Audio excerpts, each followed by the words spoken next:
আপনি দেখছেন news now, আমরা জানি কোনটা খবর।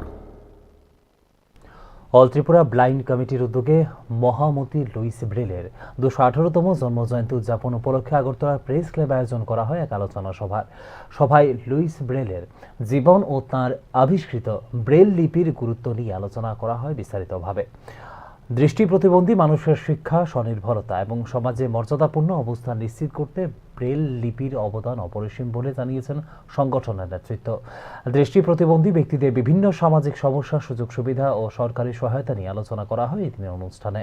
সংগঠনের পক্ষ থেকে দৃষ্টি প্রতিবন্ধীদের অধিকার রক্ষা এবং তাদের জীবনমান উন্নয়নে আরও কার্যকর উদ্যোগ গ্রহণে জানানো হয় আহ্বান। এদিনের অনুষ্ঠানের অন্যতম আকর্ষণ ছিল সম্প্রতি অনুষ্ঠিত প্যারা অলিম্পিক্সে সাফল্য অর্জন করা ত্রিপুরার কৃতি খেলোয়াড়দের সংবর্ধনা প্রদান।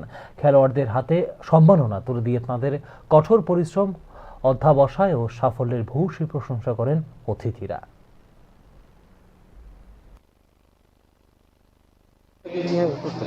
অ্যাকচুয়ালি আজকে মহামতি লুই ব্রেলের 218তম জন্মজয়ন্তী, যিনি দৃষ্টিহীন দিব্যাঙ্গদের লেখার সৃষ্টিকর্তা, এবং আজকে আমরা এই জায়গায় পৌঁছতে পেরেছি ওনার জন্মদিন।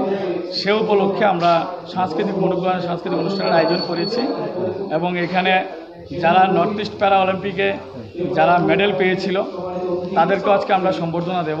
পাশাপাশি নবদিগন্ত ক্লাব এবং অল ত্রিপুরা ব্লাইন্ড কমিটি মিলে যে দৃষ্টিহীনদের কম্পিউটার শেখানোর ব্যবস্থা করেছিল, যে সর্বোচ্চ নাম্বার নিয়ে পাশ করেছে তাকেও ল্যাপটপ প্রদান করা হচ্ছে। পাশাপাশি থাকছে আরও পুরস্কার বিতরণী অনুষ্ঠান।